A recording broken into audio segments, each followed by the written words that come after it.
Well, my daddy left home when I was 3, and he didn't leave much for Ma and me. Just this old guitar and an empty bottle of booze. Now, I don't blame him 'cause he run and hid, but the meanest thing that he ever did was before he left, he went and named me Sue.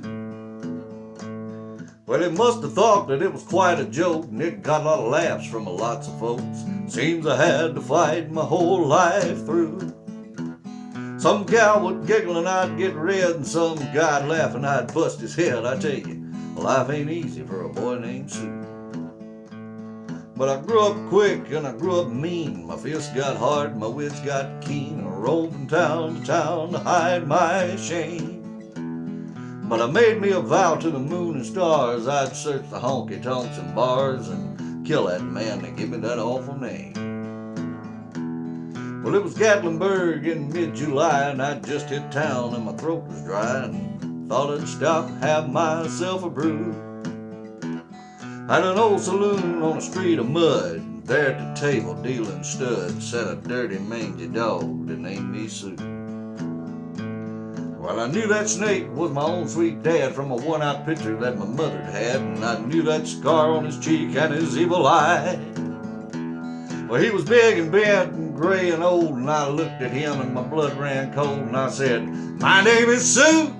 How do you do? Now you're gonna die." Yeah, that's what I told him.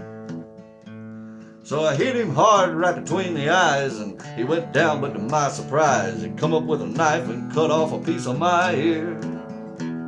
So I busted a chair right across his teeth, and we crashed through the wall and into the streets, and kicking and a gouging in the mud and the blood and the beer.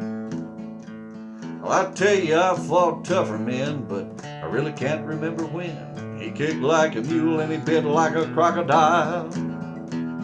Well, he heard him laugh and then he heard him cuss, and he went for his gun, and I pulled mine first, and he just stood there looking at me, and I saw him smile, and he said, "Son, this world is rough, and if a man's gonna make it, he gotta be tough, and I know I wouldn't be there to help you along."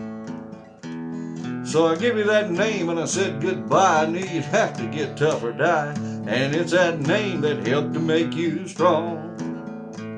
Said, "Now you just fought one hell of a fight, and I know you hate me and you got the right to kill me now, and I wouldn't blame you if you do. But you ought to thank me before I die for the gravel in the guts and the spit in the eye, 'cause I'm the son of a bitch that named you Sue." Well, I got all choked up and I threw down my gun. I called him a paw and he called me a son, and I come away with a different point of view. Well, I think about him now and then, and every time I try and every time I win, and if I ever have a son, I think I'm gonna name him Bill or George, any damn thing but Sue. I still hate that name.